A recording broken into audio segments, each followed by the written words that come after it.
ഇന്ന് നമ്മൾ social media ഒക്കെ മിക്കവാറും ദിവസങ്ങളിൽ എടുത്തു നോക്കിക്കഴിഞ്ഞു കഴിഞ്ഞാൽ കെട്ടിച്ചുവിട്ട കുടുംബങ്ങളിൽ നിന്ന് പെൺകുട്ടികൾ ആത്മഹത്യ ചെയ്ത വാർത്തകൾ, അല്ലെങ്കിൽ ഭർത്താവിനാൽ കൊല്ലപ്പെട്ട വാർത്തകൾ, ഭർത്താവിന്റെ കുടുംബക്കാരും ഒക്കെ കൂടി ചേർന്ന് കൊല ചെയ്യപ്പെട്ട വാർത്തകളും ഒക്കെയാണ്. അല്ലെങ്കിൽ പുഴ ചാടി, അല്ലെങ്കിൽ തീ കുളിക്ക് മരിച്ചു, വിഷം കുടിച്ചു, കെട്ടിത്തൂങ്ങിച്ചു, ഇങ്ങനെയുള്ള വാർത്തകളാണ് ഇന്ന് നിരന്തരം കാണുന്നത്. ഈ കുടുംബത്തിന്റെ ഒരു ചട്ടക്കൂട് എന്ന് പറയുന്നത്, അതിന്റെ ആ അടിത്തറയെന്ന് പറയുന്നത് അനുസരണം. ഇന്നിപ്പോ മിക്കവാറും കുടുംബങ്ങളിലുള്ള പ്രശ്നത്തിന്റെ അടിസ്ഥാനം എന്താണെന്നറിയോ? ഭർത്താവിനെ ഭാര്യ അനുസരിക്കുകയില്ല, ഭർത്താവിനെ ഭാര്യ അംഗീകരിക്കുകയില്ല, ഭർത്താവിന് കൊടുക്കേണ്ട വില ബഹുമാനം അവർ കൊടുക്കുകയില്ല. വാ വിളിച്ചാൽ ധിക്കാരമേ പറയുള്ളൂ, തന്നിഷ്ടമേ കാണിക്കുകയുള്ളൂ, തോന്നിവാസമേ കാണിക്കുകയുള്ളൂ.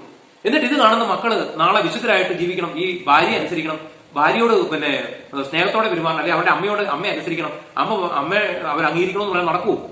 ഇവരെന്താണോ ഈ മക്കൾക്ക് കാണിച്ചു കൊടുത്തിരിക്കുന്നത്, ഭർത്താവിന് എന്ത് പൊട്ടനായിക്കോട്ടെ, സൗന്ദര്യമില്ലാത്തവനായിക്കോട്ടെ, കഴിവില്ലാത്തവനായിക്കോട്ടെ, എന്തു ആയിക്കോട്ടെ, ദൈവത്തിന്റെ സന്നിധിയിൽ നിന്റെ കഴുത്തിൽ താലി കിട്ടിയ ഒരു വ്യക്തിയാണ് നീ അയാളെങ്കിൽ, അയാൾ എന്ത് കുറവുണ്ടെങ്കിലും അത് ആത്മസംയമനത്തോടെ, ക്ഷമയോടെ അയാളെ സ്നേഹിക്കാനും അംഗീകരിക്കാനും, അയാളുടെ കുറവുകളെ ലോകത്തിന് മുമ്പിൽ വിളിച്ചു പറഞ്ഞ് നടക്കുന്നതിന് പകരം അയാളെ സ്നേഹത്തോടെ ചേർത്ത് നിർത്തുകയാണെങ്കിൽ, ചേർത്ത് പിടിക്കുകയാണെങ്കിൽ, ശരിക്കും പറഞ്ഞാൽ ജ്ഞാനമുള്ള ഒരു സ്ത്രീ ചെയ്യേണ്ടത് അതാ.